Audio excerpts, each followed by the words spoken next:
Eu quero que você abra sua Bíblia em 2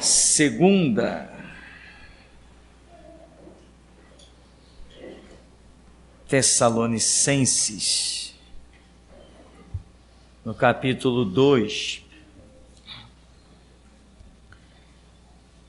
Enquanto você vai abrindo aí, nós queremos falar sobre uma palavra que existe, que dá-nos um grande sinal. Essa palavra é apostasia. A apostasia, segundo a Escritura, porque a apostasia pode ser enquadrada em muitas situações. É uma palavra comum que faz parte dos vocabulários da humanidade, mas a palavra inserida no seu contexto, ela vai falar aquilo dentro de um cenário. Então a palavra apostasia, dentro do nosso cenário evangélico, representa a atitude de uma pessoa que abandonou a sua fé.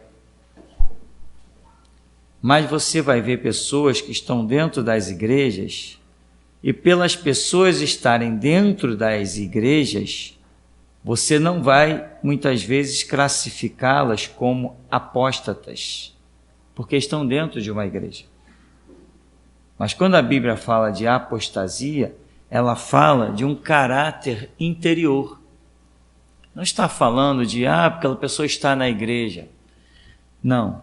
Tem igrejas que já nem são mais igrejas, e a gente diz, igreja tal, mas na verdade quando a gente para falar tecnicamente, já não consideramos mais aquela igreja. Quando às vezes a gente diz, igreja universal, caramba, aquilo não é igreja, é templo do diabo. Mas essa força de expressão que vai ficando no nosso ser acumulado há tantos anos e ouvindo tanto as pessoas falarem coisas erradas, a gente acaba falando também uma questão de vocabulário, pressa de linguagem. Então a apostasia, o que acontece? A pessoa pode estar dentro de uma igreja, pode estar até dentro de uma igreja verdadeira, pode estar dentro de uma igreja que se lê a Bíblia, mas ela já tem outros conceitos, ela tem outras interpretações da Escritura, outras interpretações que são segundo ela mesma, porque quando a interpretação é do Espírito Santo, não existe apostasia, existe edificação, existe uma glória tremenda, mas as pessoas podem querer interpretar a Bíblia de acordo com a sua inteligência, com a sua sabedoria. Tem pessoas que dizem, não, eu estudei, eu sou estudado, eu fiz até medicina, eu fiz 2 faculdades. A Bíblia não é para os sábios, a Bíblia é para os simples. E os simples com a Bíblia é que se tornam sábios. Os arrogantes com a Bíblia só encontram a morte.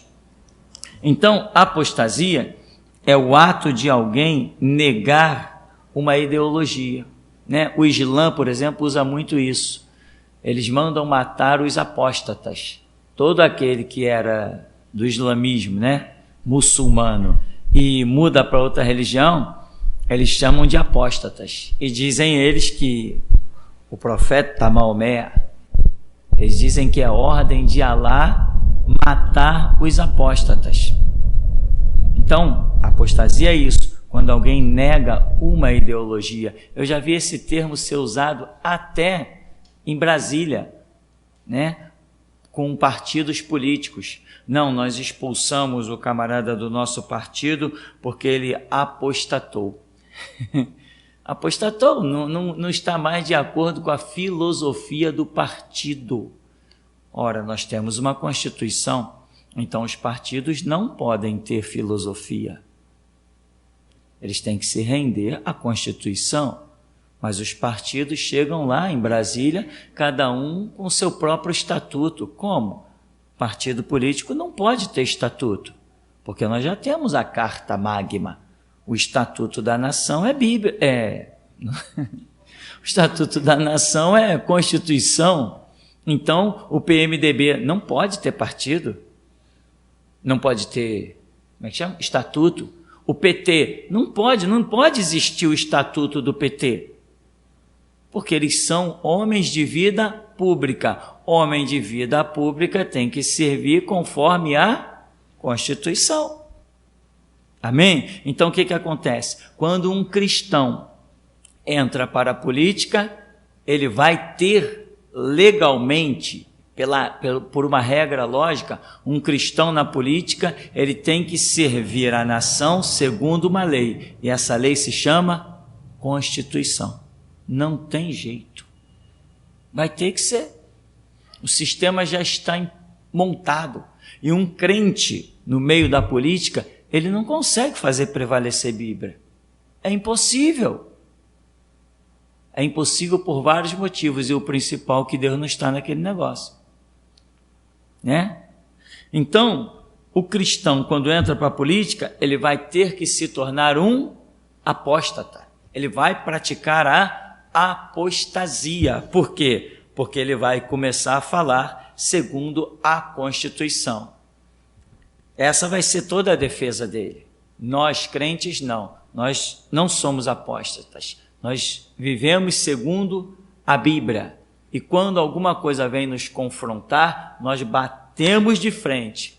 E se tiver chegado a nossa hora, nós vamos provar que somos livres. Morreremos pelaquilo que acreditamos. Já os políticos, sejam eles até evangélicos, né? O tal do Eduardo Cunha, né? Eduardo Cunha é presbiteriano.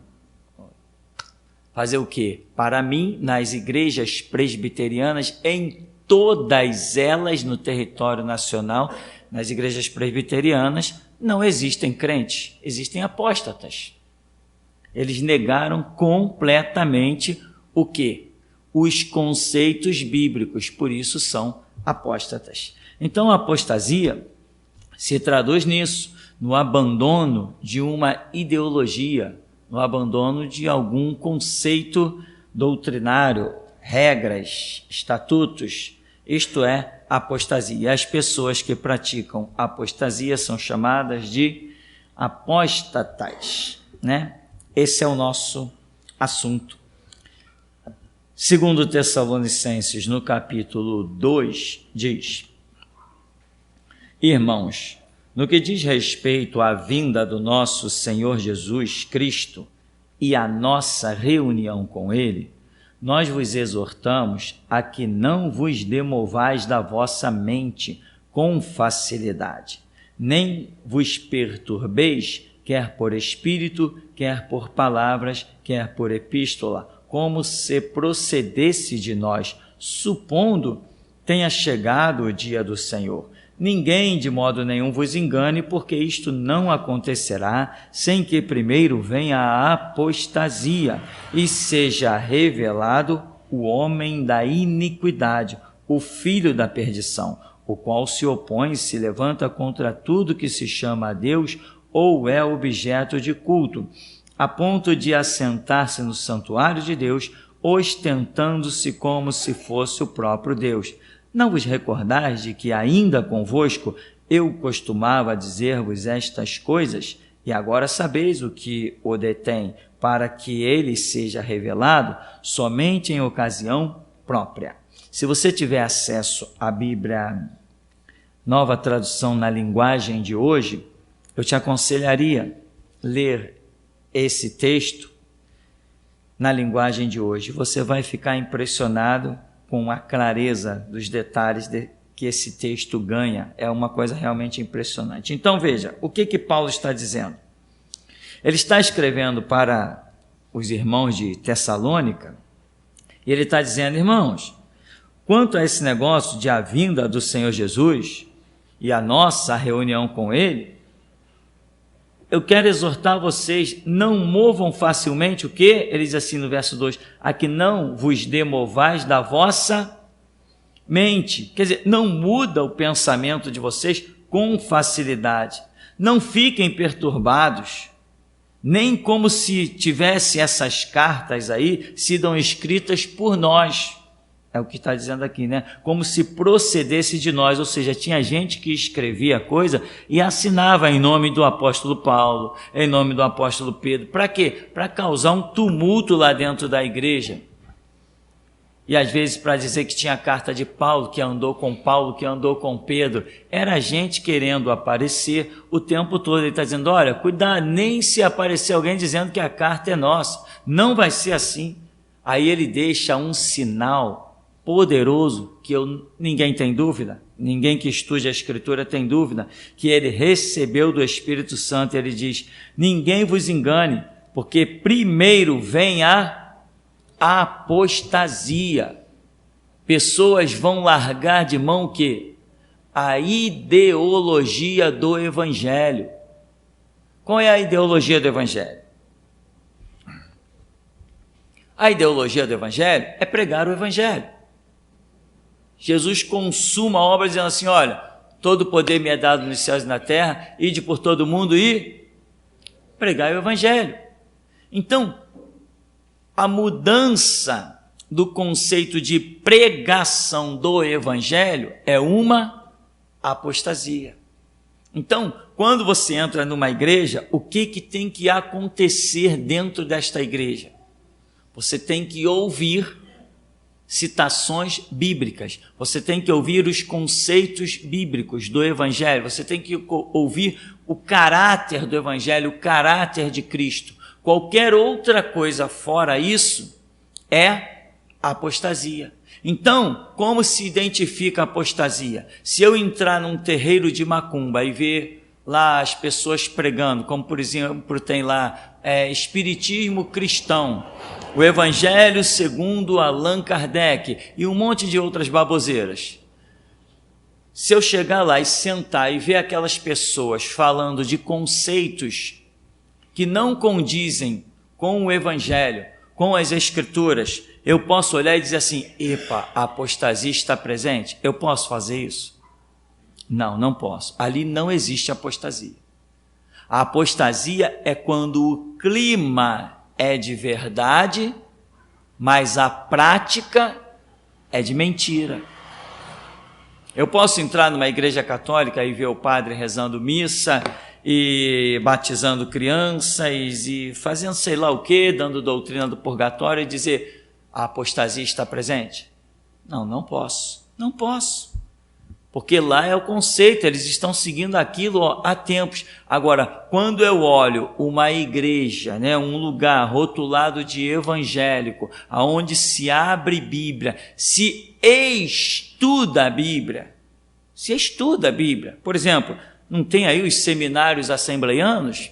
Não tem os seminários batistas? Se você for todo domingo nas escolas, nos templos batistas, todo domingo não tem lá escola bíblica dominical? Tem. Pode pegar qualquer uma aí. É tradição.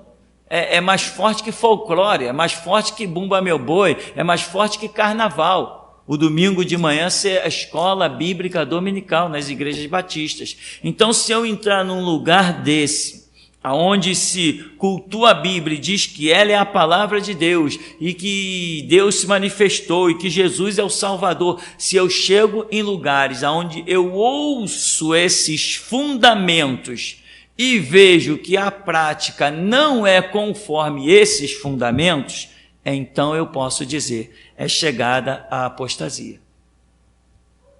Tá, irmão? Então, como que o apóstolo Paulo, quando escreve aqui, ele diz, ninguém vos engane, porque isso não acontecerá. Isso que a vinda do Senhor não acontecerá sem que primeiro venha a apostasia e seja revelado o homem da iniquidade. Quer dizer, Paulo recebeu uma coisa muito tremenda, muito gloriosa. E eu acredito que ele não recebeu isso pelo Novo Testamento.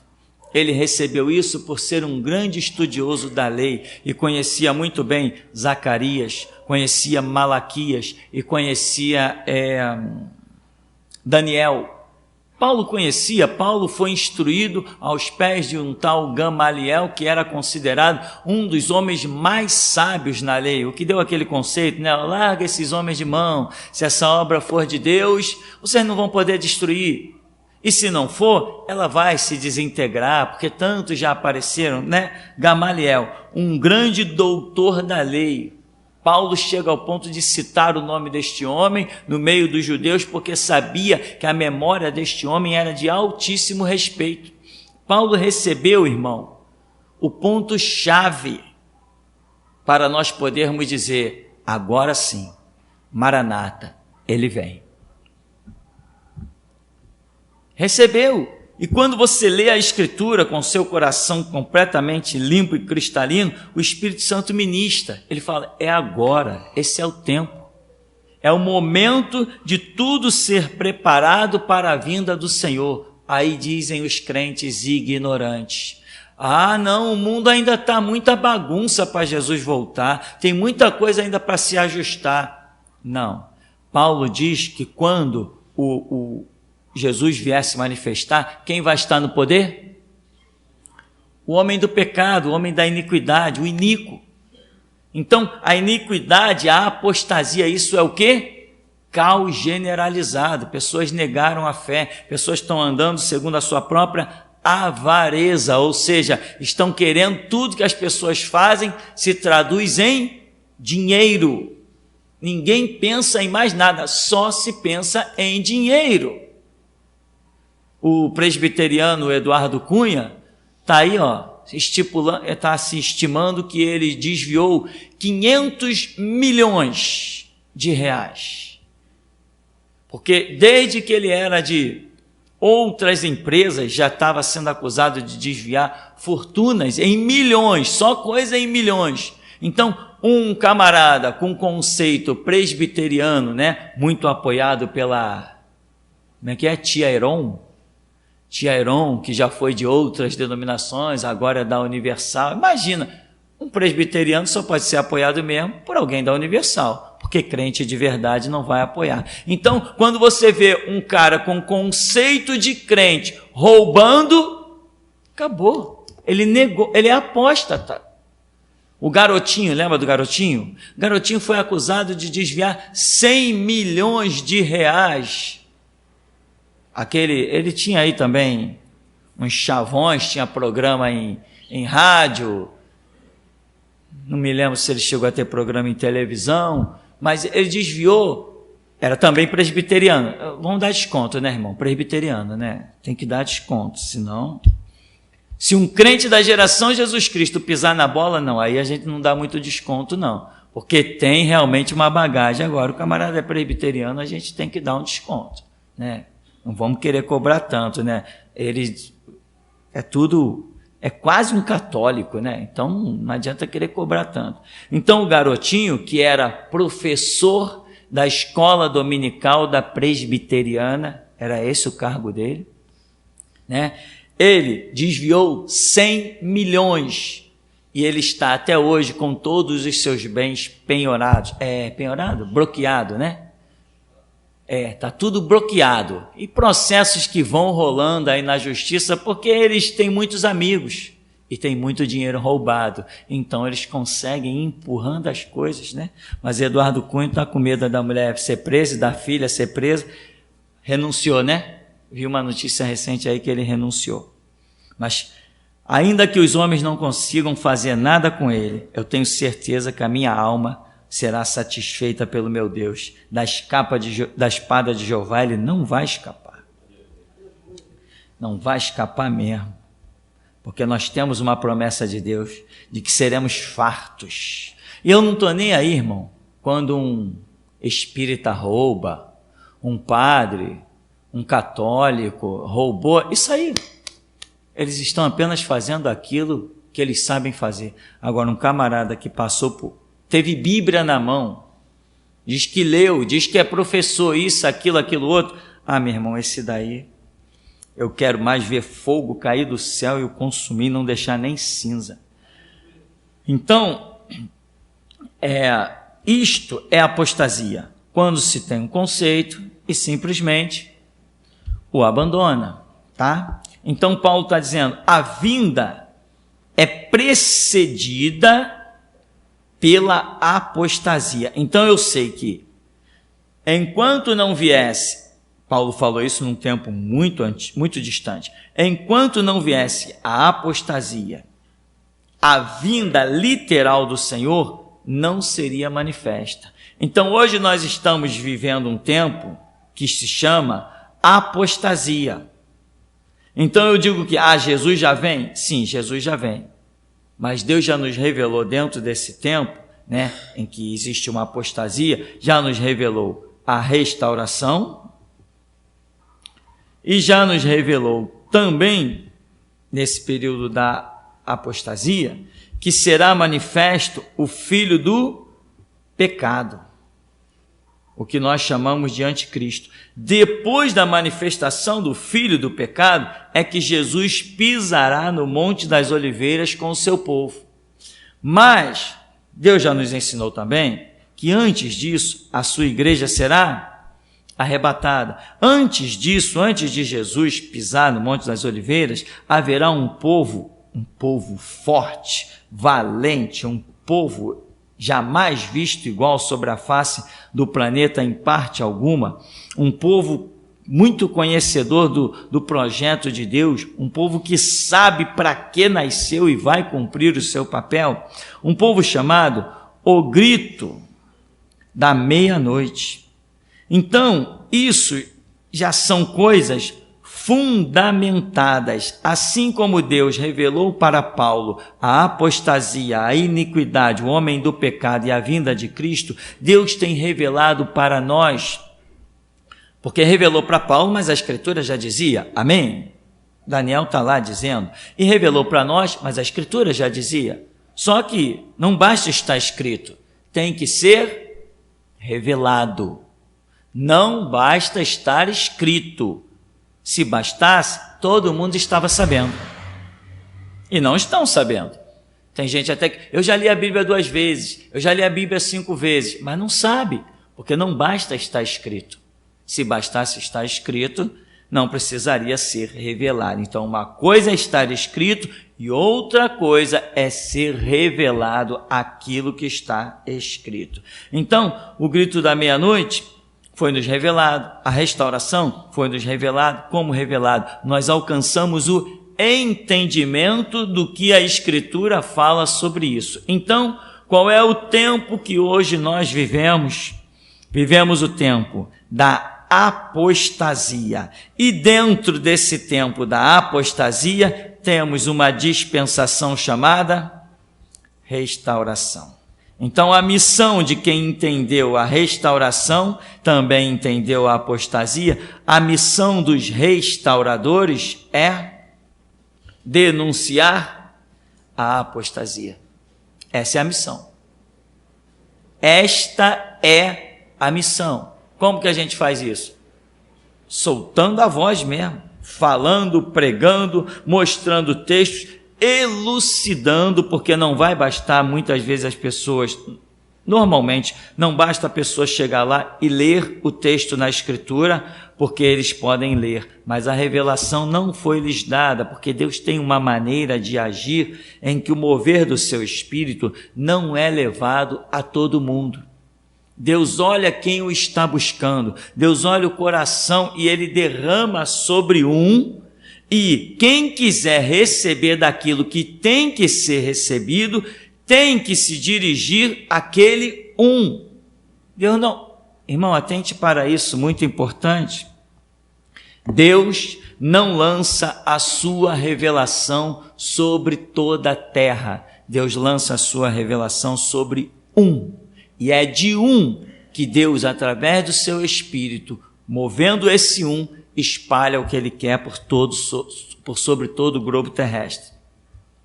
Jesus se manifestou em Jerusalém, enfim, fez a obra, mas depois Ele comissionou os seus discípulos e disse o que para eles? Ide por todo o mundo e pregai o Evangelho. Paulo vem e diz assim, olha, como ouvirão se não há quem pregue? Existe então uma necessidade inquestionável de se pregar. Ora, então por que Jesus não derramou o conhecimento sobre todo mundo?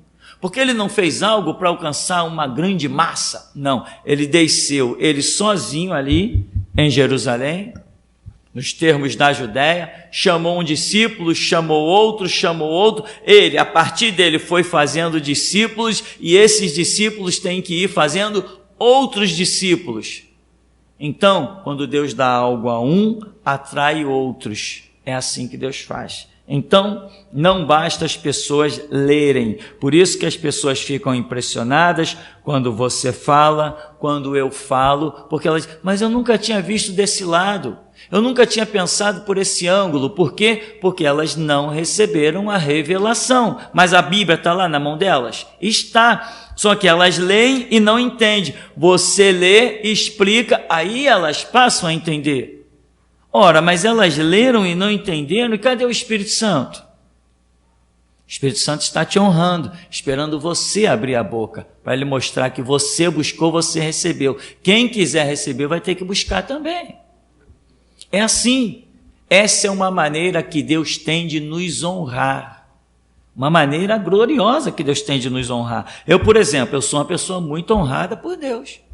Imagina vocês saírem da casa de vocês para vir aqui, nos cultos, louvar a Deus nesse lugar. Ora, não tem tantos lugares por aí? Mas quantos aqui já fizeram a oração, Senhor, me guia para a tua verdade? Isso é impressionante, esses testemunhos, que são muitos aqui no ministério.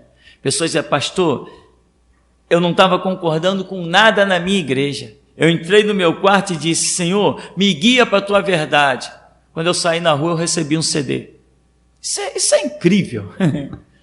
Isso é incrível. Um Deus presente como esse. Aí Deus tira a gente de Campo Grande, Deus tira a gente de Bangu, Deus tira a gente de São Gonçalo, Deus tira a gente de tudo que é canto para trazer aqui. Por que Ele está fazendo isso? Ele está me honrando. Às vezes as pessoas têm sonho, numa família inteira, 5 membros, alguém tem sonho, todo mundo dá opinião, ninguém chega à conclusão. Aí a pessoa chega aqui no ministério, pastor, eu tive um sonho. Eu digo, é isso. Deus está me honrando. E se a pessoa disser, não, eu não vou lá no pastor não, eu vou orar, que eu vou buscar e Deus vai me revelar. Estela vista. Vai orando. Deus não vai revelar nunca. Se Ele determinou que vai me honrar naquela situação, você vai ter que trazer o seu sonho. Senão você não vai entender. Você pode até correr um risco perigoso de dar uma interpretação conforme te agrade, né?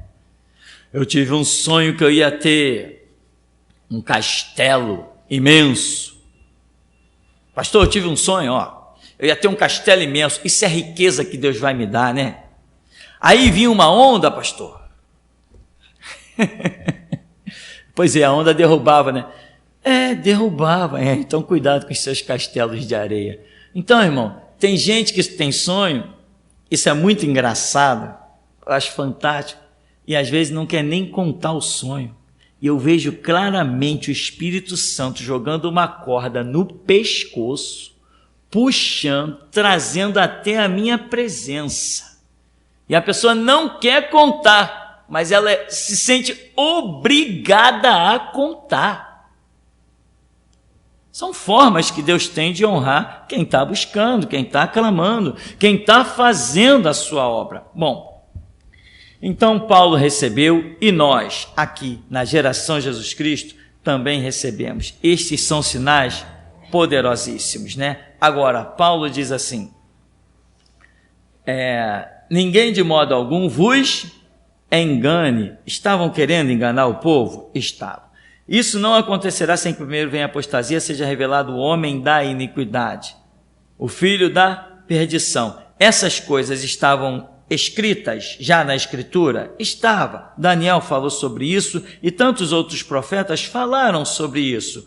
Paulo sabia, Deus o havia revelado, e as outras pessoas não sabiam. Vamos admitir aquilo que muita gente diz, nessa época ainda não se tinha tantos pergaminhos espalhados.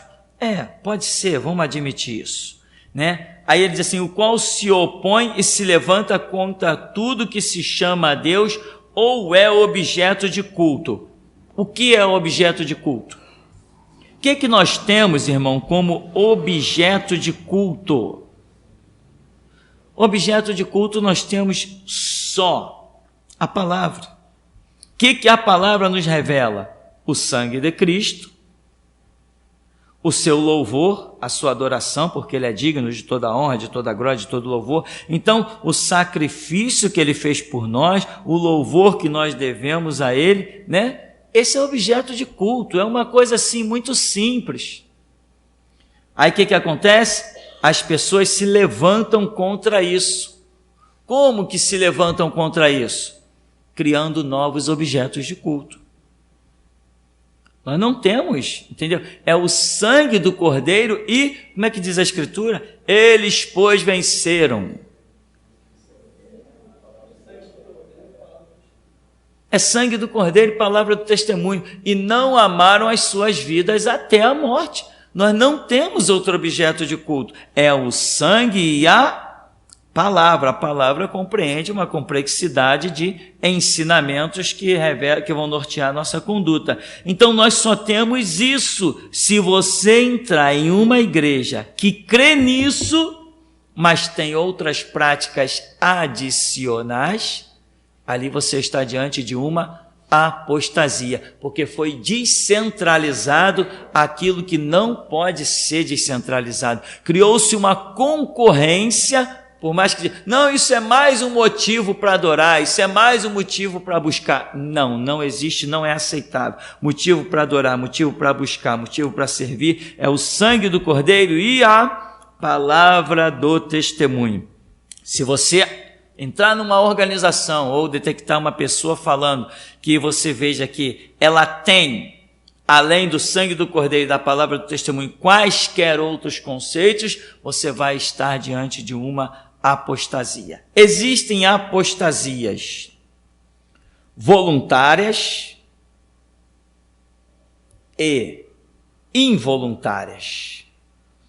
A voluntária, eu diria, maligna, e a involuntária, eu diria, inocente. Inocente. O que é uma apostasia involuntária, inocente? É a que eu já pratiquei, é a que muitos aqui já praticaram. Vou usar uma coisa muito comum. Você já jejuou? Quem já jejuou aí? Então, eu também. Todos nós já fomos apóstatas. Certo? Nós quisemos cultuar a Deus com o que não é objeto de culto. Isso é apostasia.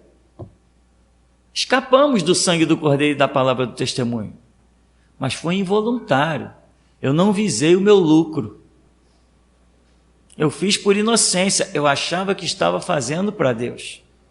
Então Deus olhou e disse assim, eu vou ter piedade desse cara, eu vou ter misericórdia desse jumentinho aí, eu vou me revelar a ele, né? Eu vou ter misericórdia, eu vou até curar ele. Eu tinha problemas de estômago. Ora, quem não tem? Fica de estômago vazio aí, para tu ver se tu não vai ter esses problemas. Eu tinha. Chegava, jejuava, às vezes era até meio-dia, às vezes era até 8 horas da noite. Ora, o organismo não aguenta, não foi programado para isso, não foi feito para isso. Mas Deus olhou e disse assim, eu tenho que ter compaixão. Ele não está visando lucro. Me ensinou, me curou do estômago, me abençoou, né? E hoje eu não sou mais um apóstata, inocente, involuntário. E o que é a apostasia voluntária? Essa são aqueles que têm a ambição de liderança, são aqueles que têm a ambição de retorno financeiro, aqueles que têm a ambição de colocar o seu ninho no alto. Esses são os apóstatas voluntários e conscientes, né? Aqueles que fazem do povo uma massa de manipulação. Tem liderança que é inocente. Você vê às vezes igrejas aí onde o pastor convoca, irmão, dia tal é o dia do jejum. Ele é inocente, está na inocência, porque no tal dia do jejum, ele não programou que ninguém trouxesse a oferta do jejum, não distribuiu nenhum envelope, não visou nenhum lucro, então ele também está na inocência, mesmo sendo um líder. Eu já vi isso acontecer com algumas lideranças. Agora, quando o camarada cria rituais, e nos rituais ele esquematiza uma forma de ter um retorno financeiro, aí é o que Pedro está dizendo, que viriam falsos mestres, enganadores, e que transformariam o povo em uma massa de manipulação, um grande negócio, né? E diz que é boa nisso, é a versão da linguagem de hoje, exemplifica claramente, diz que eles iriam explorar o povo,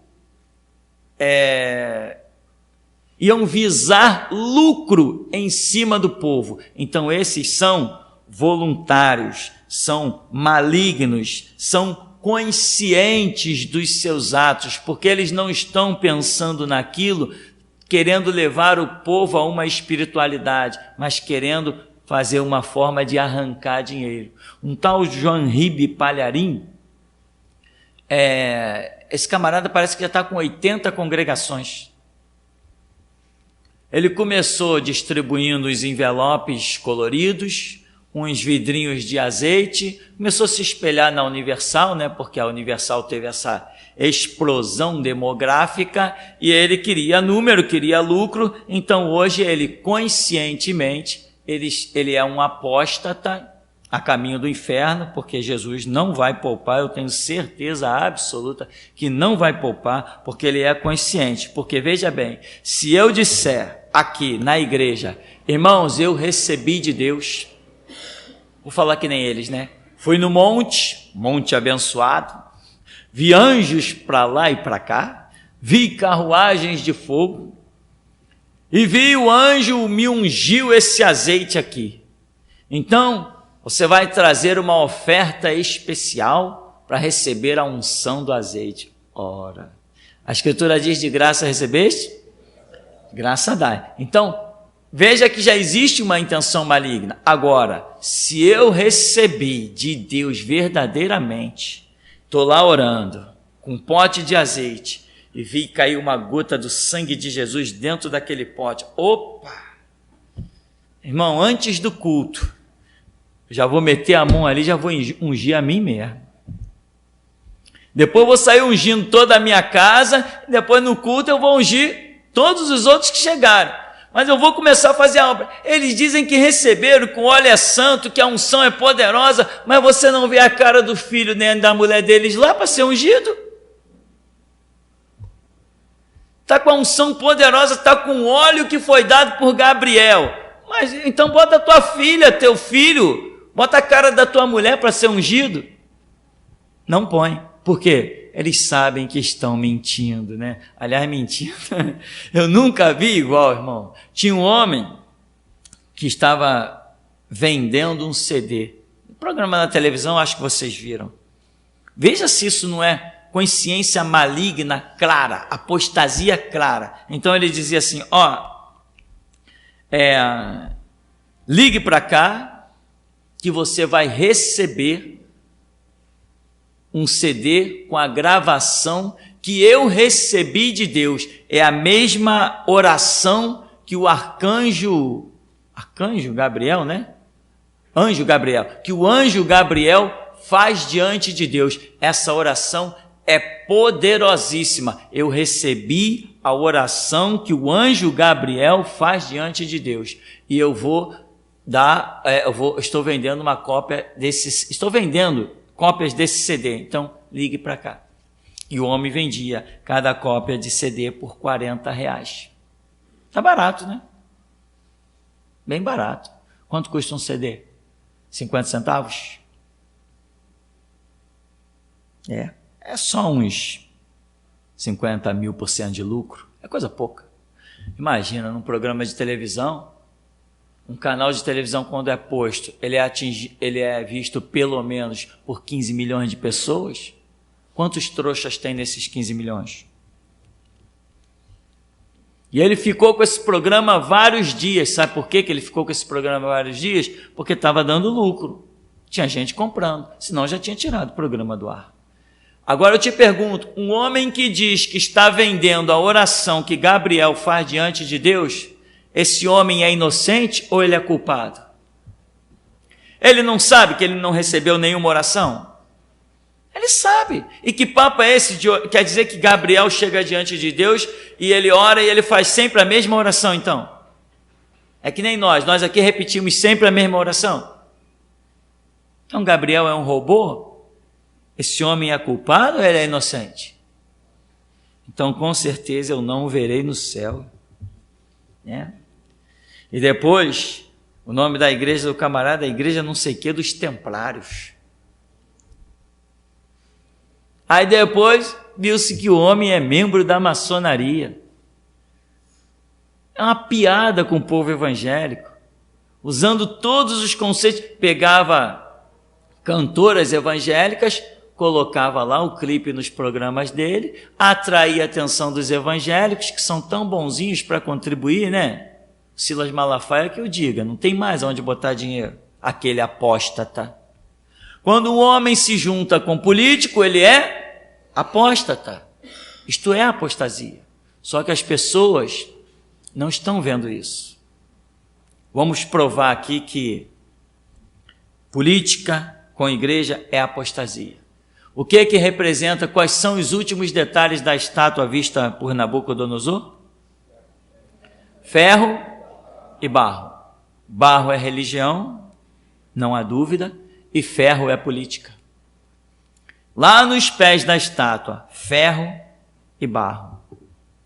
Aí um irmão falou assim para mim, tá vendo? Então já está na Bíblia a união da igreja com a política. Você não pode combater. Ele disse, não sou eu que combato, não. Quando você lê o texto, está escrito que foi lançada uma pedra sem mão. E a fúria foi direto lá. Acabou com tudo. E diz que transformou numa pragana e o vento levou. Se tivesse aprovado, não teria a pedra sem mão vindo e destruído tudo. Amém, meu irmão? Então é isso, lá no final dos tempos, que a estátua vai falando dos reinos e até chegar nos pés, que é o último reino.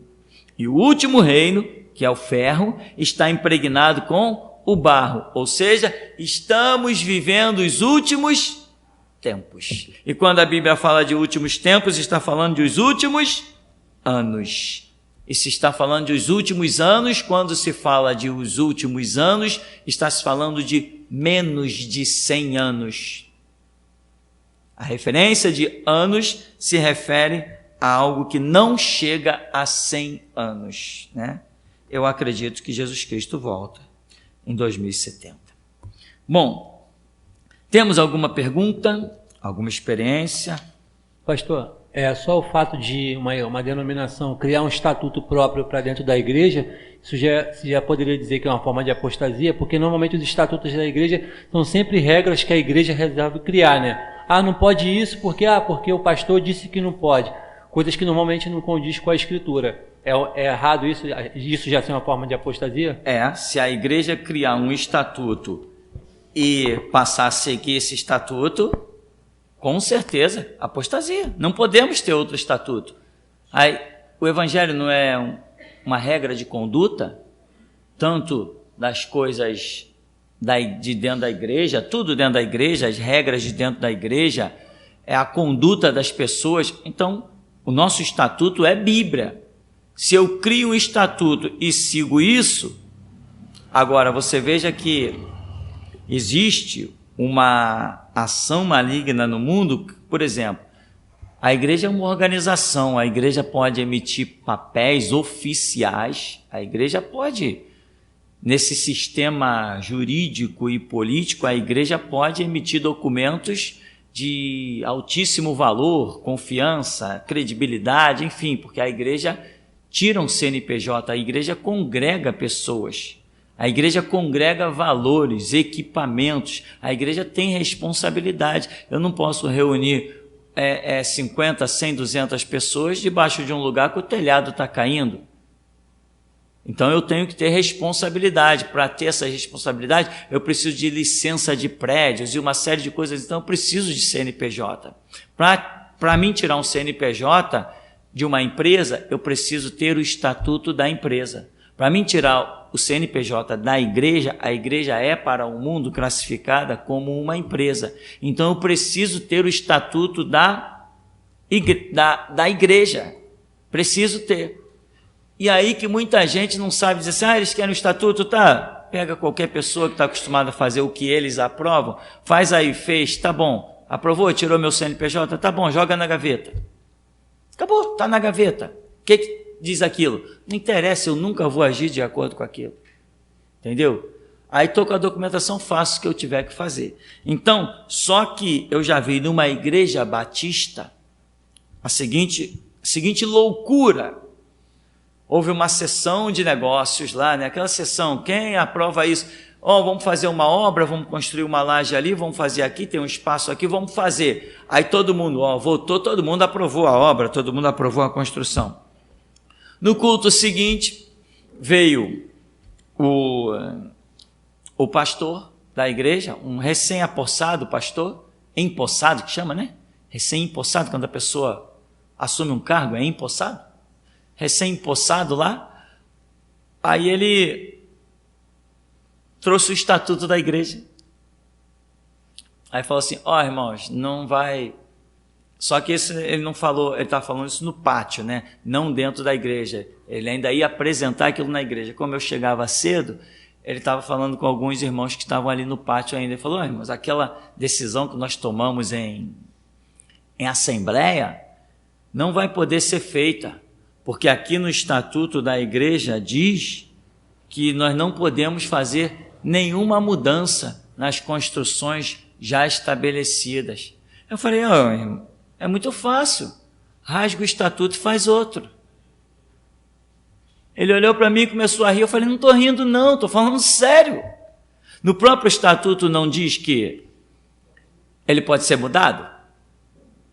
Com 50% dos votos mais um? Falei, rasga esse, faz outro.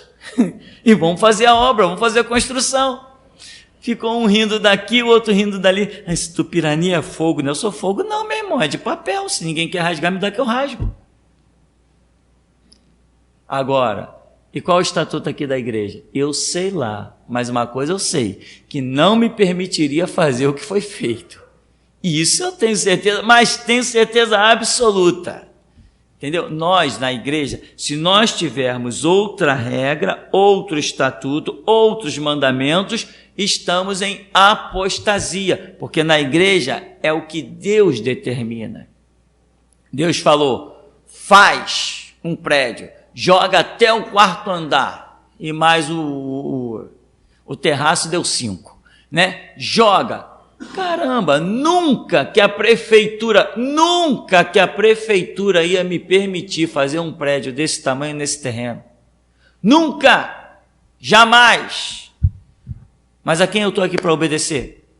À prefeitura ou ao Espírito Santo? Se ele mandou fazer, acabou. Até eu me assustei quando estava isso aqui no meio, eu falei, Jesus, eu tremi na base. Olhando lá de baixo, ainda tudo nos pontos de laje, eu falei, meu Deus, que coisa doida. Se não fosse o Senhor, parava isso agora. Assustava, irmão. Todo mundo que passava na rua lá embaixo ficava assustado com isso. Rapaz, tu quer chegar no céu? Teve uma senhora, mãe de santo, ela ia passando ali nessa porta, eu estava ali na porta, ela ia passando na rua, ela falou assim, eu estava conversando com meu filho. Como é que você conseguiu fazer essa construção? Eu falei, a gente vai pegando ajuda de um lado, de outro. Ela falou assim, não vai não. Isso aí é Deus. Mãe de santo. Eu tentei. Eu falei, essa coroinha não vai entender nada do que eu vou falar. Mas ela entendeu e ainda me deu uma chicotada. Não, é Deus. Apanhei da coroa, irmão. Apanhei feio. Bem feito. Mas vai ficar pensando que as pessoas não entendem. Ela mora lá em frente, numa casa lá em frente. Ela falou, não, eu falei com meu filho, para fazer isso aí é só Deus.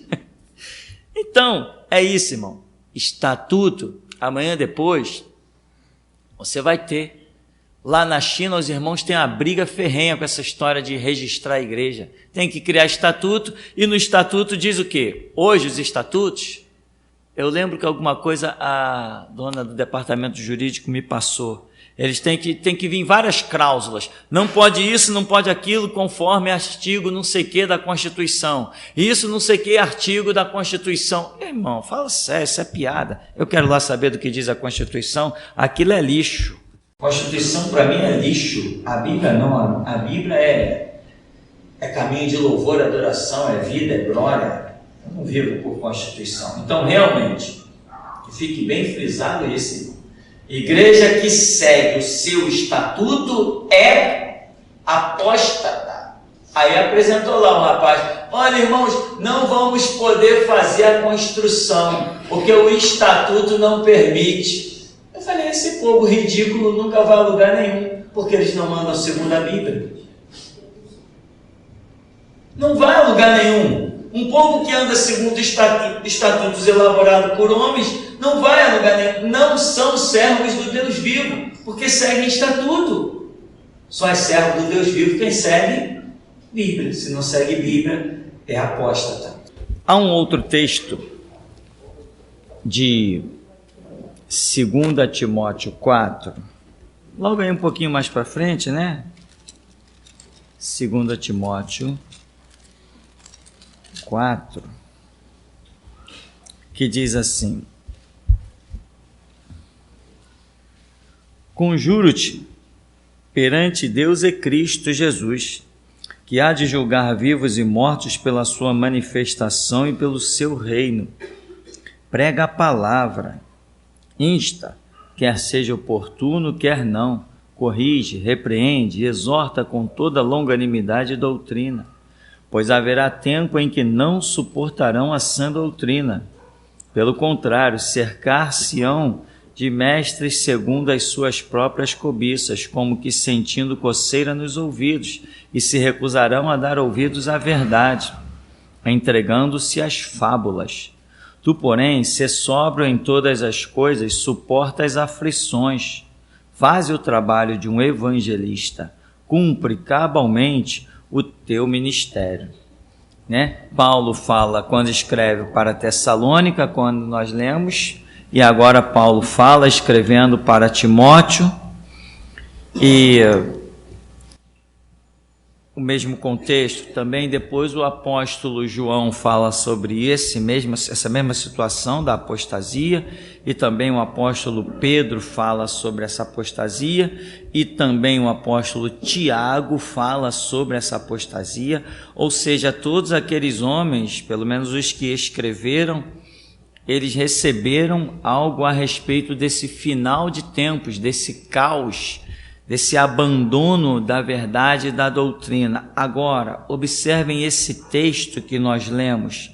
Ele diz assim, verso 3: pois haverá tempo em que não suportarão a sã doutrina, pelo contrário, cercar-se-ão de mestres segundo as suas próprias cobiças, como que sentindo coceira nos ouvidos. Então diz, cercar-se-ão de mestres. Eu pergunto, quem?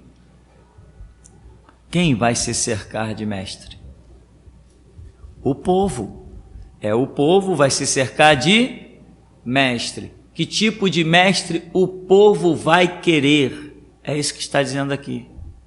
Eles vão se cercar de mestre. Porque olha o texto, ó. Eu conjuro-te perante Deus e Cristo Jesus, que há de julgar vivos e mortos pela manifestação do seu reino. Prega a palavra.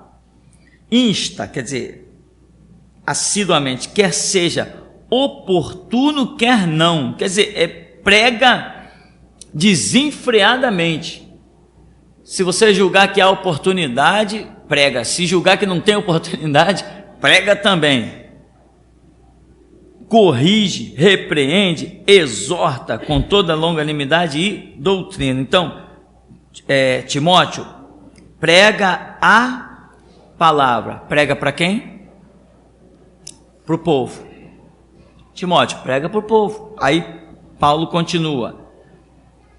Pois haverá tempo em que não suportarão a sã doutrina. Quem não vai suportar a sã doutrina? O povo. Pelo contrário, cercar-se-ão de mestres, segundo as suas próprias cobiças. Quem? O povo, aqueles que deveriam ser alvos da verdade, da palavra, eles mesmos vão se cercar de mestres, segundo as suas próprias cobiças. Aqui não está falando de lideranças corrompidas, aqui está falando de um povo corrompido. Quem já tinha visto isso? Mente não, hein? Ninguém tinha visto isso? Pois é, mas é isso que está escrito? É? Ninguém tinha visto? Ah, então não basta estar escrito. Te peguei. Bom, cercar-se-ão de mestres, segundo o quê? As suas próprias cobiças, ou seja, o povo vai desejar mestres à sua volta que lhes sustentem a cobiça, ou seja, campanha da prosperidade. O que o povo vai fazer? Vai lotar os templos. O óleo da unção, o óleo que, sei lá, que dá salvação, o óleo que tudo que tu toca vai prosperar, o óleo da bênção de José, o óleo da pedra de Davi, o óleo da queda das muralhas de Jericó, qualquer óleo com qualquer nome, é esse tipo de mestre que o povo vai querer. Quando? Nos últimos tempos. Não é o que nós estamos vendo? As igrejas que oferecem essas fábulas não são as mais lotadas? Não é isso que o povo quer? E aqui está dizendo, o povo, ô Timóteo, esses que são alvo da palavra, tu prega, solta o verbo, porque vai chegar um tempo que vai acontecer o quê? Eles vão se cercar de mestres, segundo as suas próprias cobiças. É o povo vai se cercar de mestre, segundo a própria cobiça do povo. Como que sentindo coceira nos... Então está falando de quem ouve. É o povo que ouve. Os mestres falam e o povo ouve. Então está falando do povo. Quem já tinha visto isso? Ah, então não basta, está escrito. Que coisa, não? Tem coisa que só Jesus faz. Então, como que sentindo coceira nos ouvidos. O que é coceira no ouvido? É como que eles quisessem ouvir aquilo que lhes agrada, para tirar a inquietação. Eles querem ouvir algo que lhes satisfaz. Quando começamos a igreja aqui, teve uma dona que falou aqui assim, ó pastor tem que fazer algumas campanhas aí na igreja, para a igreja crescer. Eu falei, não irmão, esse negócio de campanha, isso não é, aqui não tem isso não. Ah, então sua igreja vai ficar sempre vazia. Irmã, eu prefiro morrer com a igreja vazia do que ser um mercenário com a igreja cheia. Aí veio outra, não demorou muito, apareceu outra. Pastor, comecinho da igreja, né irmão? 7, 8 pessoas. Pastor, você quer ver a sua igreja encher? Falei, lá vem mais um mestre. Irmã, qual o segredo? Pastor, põe o nome na igreja de Assembleia de Deus, que a igreja enche rapidinho. Eu não acreditava em tanta coisa que eu ouvia, irmão, no começo desse ministério. Era muito engraçado. Falei assim, irmã, eu não posso colocar o nome de Assembleia de Deus, porque senão vão pensar que eu sou igual a eles. E eu não quero ser confundido com eles. Quando Deus revelar o nome, nós vamos colocar um nome. E Deus revelou, Geração Jesus Cristo. Nada igual, né? Coisa louca. Tem coisa que só Jesus faz. E se recusarão a dar ouvidos à verdade. Quem? O povo. Eles querem, tem coceira no ouvido, quer ouvir o que lhes satisfaz, eles querem ouvir os mestres que falem aquilo que eles querem ouvir, né? Parece terreiro de macumba. E vão se recusar a dar ouvidos à verdade, entregando-se às fábulas. Quem é que conta fábula? São os mestres. Mas quem vai se entregar às fábulas? O povo. Que coisa. E o que tem de fábula, né? Eu conheço um cara que é bom, o João Ribe Palharim. ele tem umas historinhas lá, algumas eles inventam, outras ele cata nos provérbios chineses, né? Aí conta um monte de história. A menina que o pai perguntou, o que vocês acham de mim? Eram 3 filhas. Uma filha disse, tu és maravilhoso.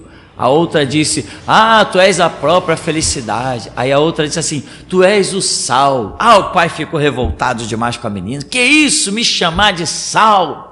Aí depois para ele dizer, porque o sal é bom se tornar em si. E toma-lhe fábula. Agora, eu ouvi uma de João Ribe Palharim, essa eu não posso deixar de contar. Ele contou que a Bíblia diz que a carne e o sangue não herdarão o reino de Deus. Então Jesus naquela cruz, ele tinha que ter derramado todo o seu sangue. Se ficasse uma gotinha, ele não poderia entrar no céu, porque a carne e o sangue não herdarão o reino dos céus. Então, quando Jesus foi ser elevado aos céus, lá naquele monte, né, no Monte das Oliveiras, quando Jesus foi ser levado aos céus, aí ele diz que ficou um bando de anjos de um lado e um bando de anjos do outro lado, torcendo. Caramba, será que ele vai conseguir entrar? Será que realmente ele derramou todo o sangue dele? Será que não tem nenhuma gotinha naquelas veias? E os anjos ficavam assim atentando. Eu falei, não, eu tenho que ouvir isso até o fim. Ouvi até o fim, irmão. Foi a maior pregação que eu vi em todos os tempos. Foi uma coisa impressionante. Nunca vi tamanha revelação. Não tinha. Aí, quando Jesus passou na porta, os anjos respiraram aliviado. Realmente não tem nenhuma gota de sangue no corpo dele. Teologia profunda. Isso é coisa só para quem estuda muito. Então, e se recusarão a dar ouvidos à verdade, entregando-se às fábulas. Tu, porém, Timóteo, sê sóbrio, não te mete com essas fábulas, sê sóbrio, tem sobriedade em todas as coisas, suporta as aflições, porque eu estou te mandando pregar a palavra. Se tu for pregar a palavra, tu vai ter aflições. Faz o trabalho de um evangelista. O que é um evangelista? É quem prega o evangelho, não é quem distribui objetos, não é quem reza a missa e cria doutrina, é quem prega o evangelho. Cumpre totalmente o teu ministério. Então, isso aí é bem legal, bem interessante essa passagem, que fala que não só os líderes serão o horror do final dos tempos, mas também o povo. Prova disso, nós estamos vivendo isso claramente. Hoje nós levamos CDs de graça, né? Tem irmãos aí que investem altíssimo, todos nós investimos, trabalho, duplicação, um monte de coisa. Nós levamos CDs para dar de graça para as pessoas, para lhes abrir o entendimento. Depois que você entrega um CD, quando eles te encontram pela segunda vez, o que é que eles dizem? Tu não me dá mais daquele negócio não, hein? Porque eles não querem ouvir, não satisfaz, a verdade não agrada. E as pessoas chegam aqui, não gostei da igreja não gostou da igreja não gostou da palavra, amém? Não gostou da igreja não gostou da palavra. É isso que quando eles dizem não gostei da igreja, eles querem dizer não gostei da palavra. Quando eles dizem não gostei do pastor, eles querem dizer não gostei da pregação. Certo, irmão? É isso. Então, eles querem se cercar de mestres segundo as suas próprias cobiças, seus próprios desejos, a sua própria avareza, a sua própria carnalidade, né? Por isso que as pessoas... Uma vez um católico disse mesmo para mim, não, eu gosto de ir na igreja católica, porque lá eu vou, eu cultuo Deus e lá não tem cobrança de nada. Assim mesmo. Não tem cobrança de nada. No evangélico, não, tem muita cobrança, muita regra, é pregado sempre muita santidade. Eu prefiro a igreja católica, é mais tranquila, é mais pacífica. Falei, tá bom, boa viagem. O inferno é longo, compre bastante bilhete. Então, irmão, essa é a realidade dos fatos.